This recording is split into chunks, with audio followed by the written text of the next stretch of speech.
Friends, welcome to my channel. मेरा नाम संजीव कुमार है और मैं आपके लिए बहुपद से रिलेटेड कुछ कॉन्सेप्ट लेकर आया हूँ जो बहुत ही ज़्यादा हेल्पफुल होंगे आपके लिए, चाहे वो 9th से किसी भी क्लासेस से रिलेटेड हो और एग्ज़ाम के पॉइंट ऑफ व्यू से, कंपटीशन के पॉइंट ऑफ व्यू से बहुत इंपॉर्टेंट टॉपिक्स हैं। तो ऐसी सीरीज़ आगे बनाए रखने के लिए अगर आप इस वीडियो को ज़्यादा से ज़्यादा लाइक करेंगे, सब्सक्राइब करेंगे चैनल को और इस वीडियो को ज़्यादा से ज़्यादा शेयर करेंगे, तो ऐसी कई सारी वीडियो मैं आपके लिए लेकर आऊँगा। ठीक है ना? तो शुरू करते हैं। देखो, इसमें पहला पॉइंट है एक चर वाले बहुपद। Polynomial is one variable. और ये कई सारे पॉइंट हैं इसमें जो हम देखेंगे। तो जो पहला वाला पॉइंट है ये यहाँ पर एक चर वाले बहुपद हैं। और नंबर 2 पर है बहुपद के शून्यक, जीरोज ऑफ पोलिनोमियल। ठीक है।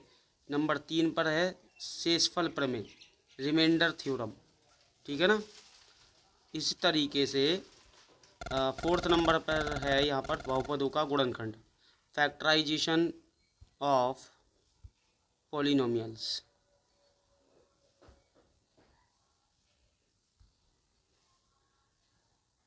Something error, not okay, again to start. 5th number पर है आपका बीजीय सूत्र, अलजेब्रिक आइडेंटिटी। तो यहाँ पर हम नियतांक जो कांस्टेंट्स होते हैं उसकी डेफिनेशन समझते हैं। एक प्रतीक जिसका मान निश्चित संख्यात्मक होता है, जैसे कोई भी सिंबल दे रखा है और उसका कोई निश्चित संख्यात्मक वैल्यू दे रखा है तो वो नियतांक कहलाता है, कोई कांस्टेंट। ठीक है, ये डेफिनेशन आप लोग याद रखेंगे कि एक प्रतीक जिसका मान निश्चित संख्यात्मक होता है उसे नियतांक कहते हैं। नेक्स्ट है आपका वेरिएबल्स, चर जिसे बोलते हैं हिंदी में। एक प्रतीक जिसका मान भिन्न भिन्न संख्यात्मक मान लिया जा सकता है उसे चर कहते हैं। जैसे सपोज कुछ भी x मान लो, x की वैल्यू 1 2 3 या 0 1 2 3 4 5 एनीथिंग एल्स कुछ भी रख सकते हो। ठीक है, तो एक प्रतीक जिसका मान भिन्न भिन्न हो, कैसा हो, भिन्न भिन्न संख्यात्मक मान लिया जा सके उसे चर कहते हैं। ठीक है। नेक्स्ट है आपका बीजीय व्यंजक, अलजेब्रिक एक्सपेंशन।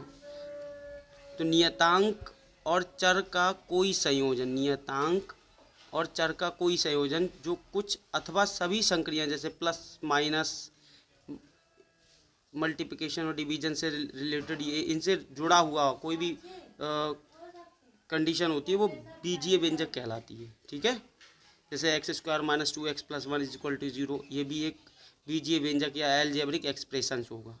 ठीक है ना? नेक्स्ट आपका टॉपिक है पद, टर्म्स होती हैं जो इस किसी बीजीय व्यंजक के विभिन्न भाग जो प्लस अथवा माइनस चिन्ह से अलग किए गए हों व्यंजक पद कहलाते हैं। जैसे कोई दो वैल्यूज़ अगर जुड़ी हुई हैं जैसे x प्लस वाई, तो इनको अगर डिफरेंट करोगे तो जो प्लस अथवा माइनस चिन्ह से अलग अलग किए गए, एक प्लस में एक माइनस में, तो वो वो व्यंजक पद कहलाते हैं। ठीक है। बहुपद क्या होता है अब देखो, ऐसा बीजीय व्यंजक जिसमें प्रयुक्त चर वेरिएबल्स के घात केवल शून्य या धनात्मक पूर्णांक को, उसे बहुपद कहते हैं।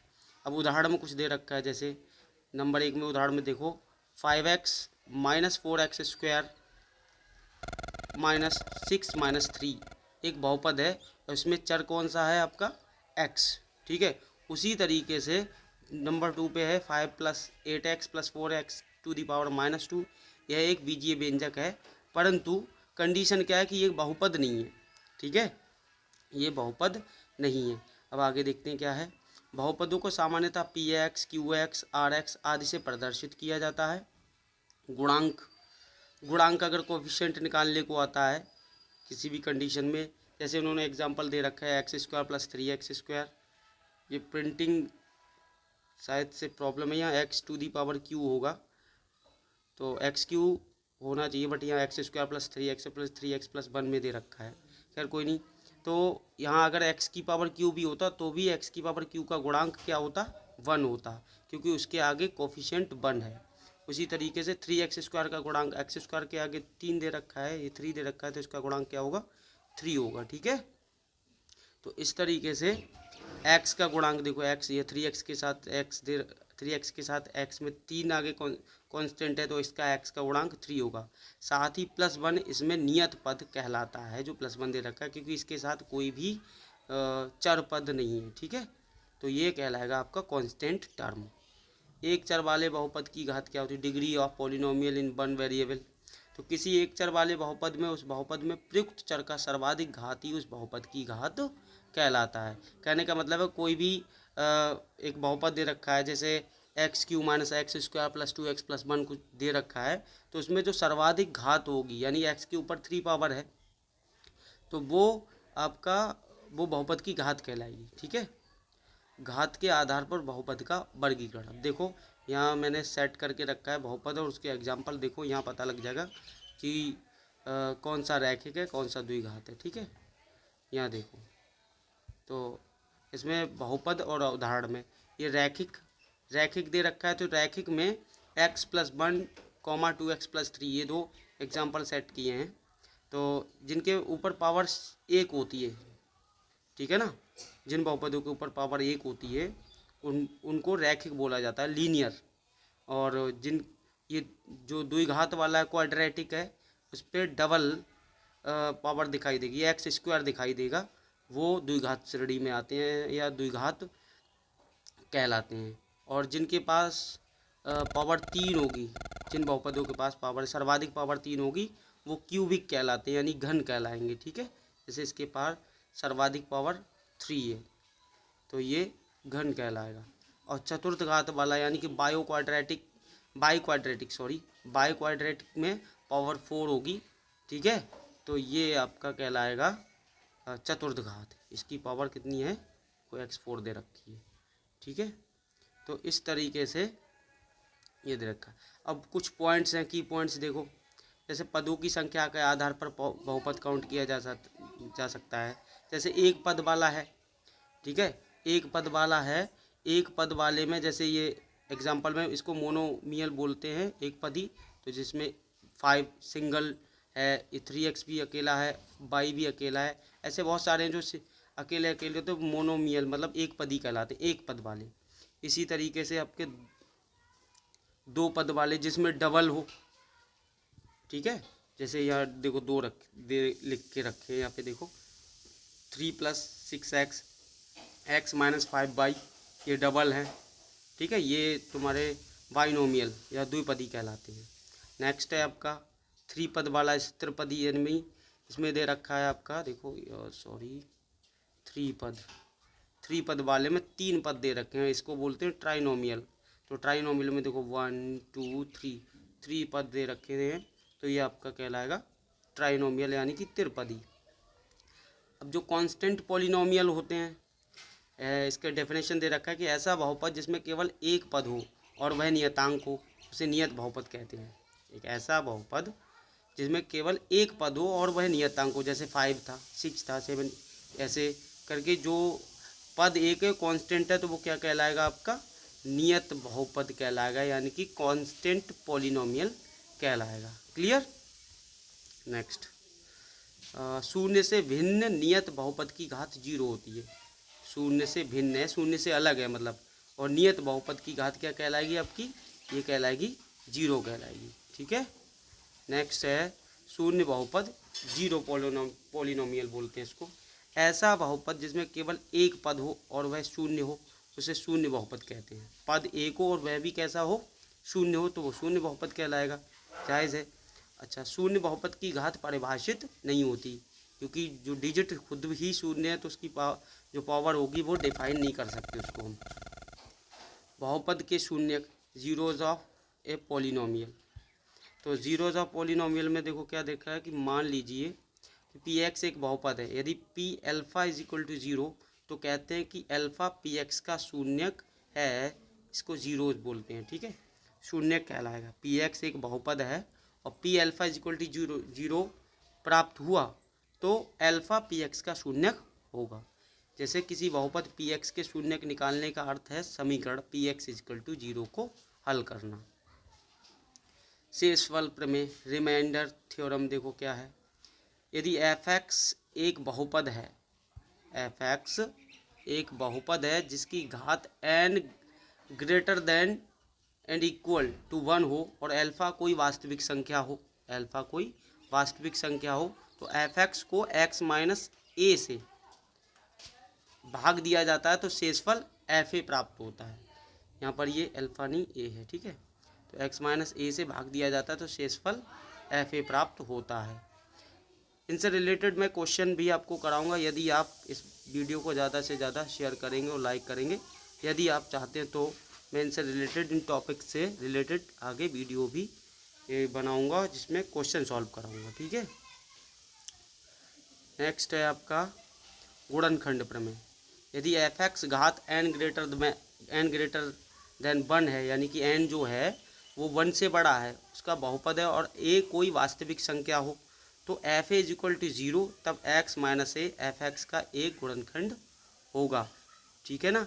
क्योंकि एक्स इज इक्वल टू अगर ए पुट कर देते हैं, क्योंकि एफ ए यहाँ देखो क्वेश्चन नंबर 2 में बोल रहा है कि x minus a f x का गुणनखंड है, तो एफ ए बराबर 0 होगा। क्यों? क्योंकि एक्स इज इक्वल टू अगर ए पुट करोगे, x is equal to a put करने पर हमें ये जो f a is equal to 0 मिलेगा, हमें f a is equal to 0 मिलेगा, ठीक है। एफ इज इक्वल टू 0 मिलेगा। नेक्स्ट है गुणनखंड फैक्टर, ये अभी डिफाइन, हाँ ठीक है। यदि पी एक्स क्यू एक्स को पूर्णतः विभाजित करता है तो कहते हैं पी एक्स क्यू एक्स का गुणनखंड है। अब पूर्णतः विभाजित करने का क्या मतलब है? पूर्णतः विभाजित करने का मतलब है कि उसका जो रिमाइंडर है वो 0 आना चाहिए। अगर 0 रिमाइंडर आता है तो वो पी एक्स जो है वो क्यू एक्स का गुणनखंड या फैक्टर कहलाएगा, ठीक है। अब गुणनखंड फैक्टराइजेशन क्या होता है देखो, इसकी डेफिनेशन, किसी दिए गए बहुपद को इस प्रकार बहुपद के गुणनफलों के रूप में प्रकट करना जिनकी प्रत्येक घात मूल बहुपद की घात से कम हो और उनमें से कोई भी गुणनखंड और छोटे गुणनखंड में विभाज्य ना हो, तो उसे गुणनखंडन कहते हैं, अर्थात फैक्टराइजेशन बोलते हैं, ठीक है। तो ये था।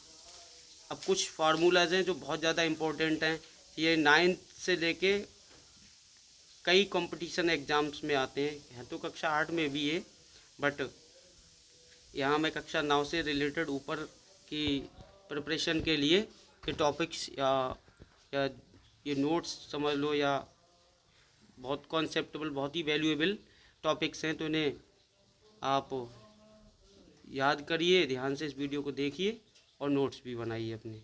तो ये कुछ आइडेंटिटीज़ हैं, जैसे एक्स प्लस वाई का whole square is equal to x square plus 2xy plus y square होता है।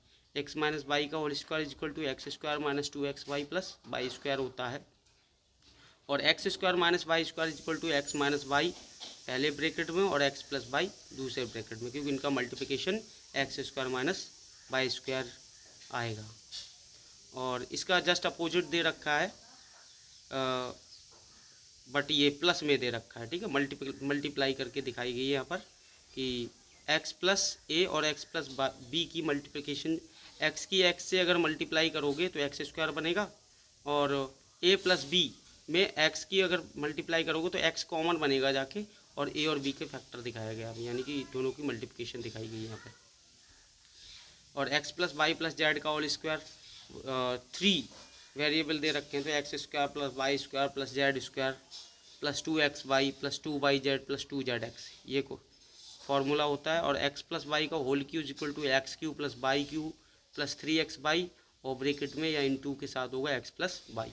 और x माइनस वाई का होल क्यू इक्वल टू, ये प्लस में होगा देखो पूरा का पूरा, और माइनस वाला पूरा माइनस में होगा। कंडीशन सबकी सेम ही रहेगी, देखो x cube minus y cube minus 3xy, x minus y, ऊपर साइन और नीचे भी साइन चेंजेस हैं, बाकी ये सेम वेरिएबल है, ठीक है। नीचे एक फार्मूला है x cube plus y cube plus z cube minus 3xyz, ये बहुत ज़्यादा इंपॉर्टेंट है, ये आता है और क्वेश्चन से बनता ही बनता है, तो ये याद रखिएगा। X plus Y plus z equal में है इसके, और x square plus y square plus z square minus x y minus y z minus z x होता है। क्योंकि कई बार ऐसे क्वेश्चन कर लेता है कि यदि वो वैल्यू दे देता है X plus Y plus Z is equal to zero दे दिया, तो इधर का पूरा जो फॉर्म है पूरा जीरो में चला जाएगा, तो इक्वल क्या आएगा, x cube plus y cube plus z cube minus 3x/z बराबर जीरो बनेगा, तो x cube plus y cube plus z cube equal to 3x/z मिलेगा। ठीक है ना। तो ये वीडियो आपको समझ में आई होगी और आप इसको ध्यान से देखिएगा। ठीक है, और इसके नोट्स बनाइए। यदि आपको ज़्यादा पसंद आती है तो कमेंट करें, ताकि मैं एक इन्हीं टॉपिक से रिलेटेड आपको इसके सम्स करा सकूं, क्वेश्चन करा दूं। ठीक है, okay, thank you so much.